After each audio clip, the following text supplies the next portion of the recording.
Hey people, been a long time, been super busy doing some deep dives into the shadows of Lee Davies' psyche. But I wanted to just have a conversation with you about something that just come up recently in our beautiful family, Strive. And there is an amazing, beautiful member of our family, and her name is Liz.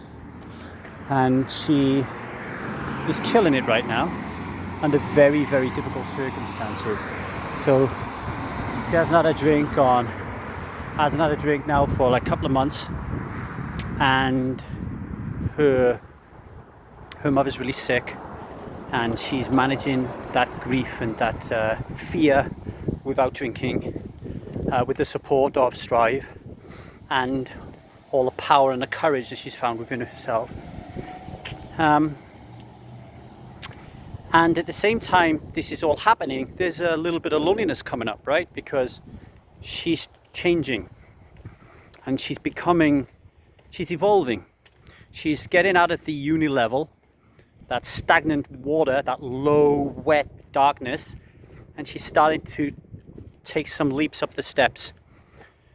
And a lot of the people who she's hung around with are still in that uni level, are still in that loneliness, that wet, that dark space.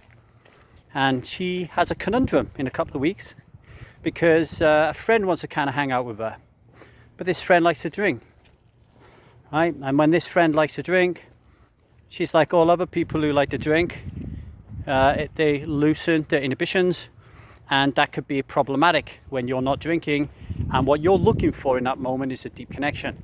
So the conversation is come about on Strive around friendship, right? And about you need to protect yourself in your sobriety, and you need to make a decision that protects you in your sobriety, what you want to do, and put yourself first, right? Which could end up with her losing her friend, right? And there's a lot of comments that have come out there. It's like, well, you will know if she's a true friend or not, because when you find the vulnerability and the courage to open up to her about how you're feeling, it won't be a problem. She'll be like, oh wow, I had no idea that you had a problem with alcohol like that. Of course I won't drink when we meet, right? However, here's a thing that I want to press upon, is this. How many of us have spent time talking to our friends and explaining to them what friendship means? Having a conversation around what friendship means. Saying to our friends, hey, this is what friendship means to me. This is how I want friends to show up in my life. Here are the values I like in friendship. Here is how you can support me. Here are my boundaries. And this is what it looks like when a friend violates my boundaries, right? Now, a lot of you will be watching this thinking, well, nobody talks like that. Nobody behaves like that, right? And you'll be true. Very few people will. Why? Because of societal conditioning, right? Because of culture. Because we're raised to believe that if we don't have any friends, then there's something wrong with us, right? That we're odd, that we're weird, that we're strange, okay? So we build up this belief that friendships must evolve naturally. They must evolve organically. And if they evolve naturally and organically, then we're not weird, we're not unusual, right? And all that then, if we are thinking in that way, means that we will naturally and organically attract friends, but most of us have had them since we were in our teenage years. Like, be honest, like most of us have had our friends for gazillion years, and very rarely do we get newer friends until we make a leap like stopping drinking alcohol, right? So how many of us really value friendships from an era that we are nothing like that anymore? We're actually evolving into something else, yet our friends are not evolving with us, right? So we have to ask ourselves, what does a friend look like? Because we probably don't even know and haven't even asked that question. And if we haven't asked that question and figured it out for ourselves, how on earth can we expect our friends to show up for us? Particularly in this area where we don't want them to drink and we want them to support us through our sobriety. And secondly, how are we showing up for them? How can we be showing up for them if we don't know how to show up as a friend? If we don't know what their boundaries are, if we don't know what support looks like for them, how can we do that, right? So I think when it comes to like sobriety, and it comes to this kind of like question around what do we do with our friends, I know and understand that it is multifaceted, very, very complicated, right? There are so many strands to it. Like the biggest strand could be, I think my self-worth will get a hit if I tell them the truth. They might think I'm a Billy Big Potato. They may think that I'm trying to be better than them, right? I get all that. But I think at the very heart of this is we need to understand that looking in the dictionary under the definition of friend is worthless, because each and every single one of us, we want different things. We need different things. And it's okay to need. It's okay to need things.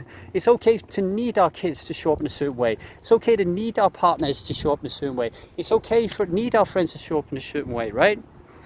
But we first have to identify and understand what it is that we need as a friend. What it is that we need as a friend. Once we figure that out, and we look around ourselves, and we have to ask those complicated questions, the conversations, and say, look, I know you're coming around Saturday night. I don't know how to bring it to you. I really don't want you to bring alcohol around. And this person says, well, fuck you. I don't want to hang around with you then. They might not even be a friend, because now you've redefined it. They are no longer a friend. A great friend of mine, Jessica Amos, she's a wonderful coach. She once did some training for Strive on boundaries, and she used the metaphor of a home. She said, who would you let into your front garden? Who would you let through the gate of your front garden? Who would you feel comfortable was playing around or was hanging around in your garden, maybe looking through your windows? Who would you be comfortable that was in there? Who would you be comfortable letting into your home? Who would you be comfortable letting into your home? I forgot one. Who would you be comfortable was hanging around your front garden gate? All right, because even that is a little bit terrifying to us, right? So you got outside the garden gate, you got in the garden. Now, who would you let into your house? And finally, who would you let into your bedroom? Once you go through this exercise of understanding what connection is to you and what friendship is to you, go through that exercise and ask yourself, where would these people be? Would they be outside the front gate? Would they be inside the front gate?